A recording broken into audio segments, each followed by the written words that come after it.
টি-20 বিশ্বকাপের সুপার 8-এ ওঠার দৌড়ে অনেকটাই এগিয়ে আছে বাংলাদেশ। মাঠের খেলায় মন মতো পারফর্ম না করতে পারলেও সমীকরণ এবার বাংলাদেশকেই সঙ্গ দিচ্ছে।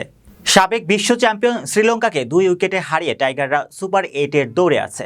পরের ম্যাচে দক্ষিণ আফ্রিকাকেও প্রায় হারিয়ে দিয়েছিলেন হৃদয় মাহমুদুল্লাহরা। তবে 4 রানে হেরে যায় টাইগাররা। এই হারের পরও অবশ্য সুপার 8-এর দৌড়ে ভালোভাবেই টিকে রয়েছে টাইগাররা। গ্রুপের শক্তিশালী দুই প্রতিপক্ষের বিপক্ষে ম্যাচ খেলা শেষ টাইগারদের। বাকি 2 ম্যাচে প্রতিপক্ষ নেদারল্যান্ডস ও নেপাল। এই 2 ম্যাচ জিতলে আর কোনো হিসাব নিকাশের ধার ধারতে হবে না নাজমুল হোসেন শান্তর দলকে। সরাসরি তারা সুপার 8-এ পৌঁছে যাবে।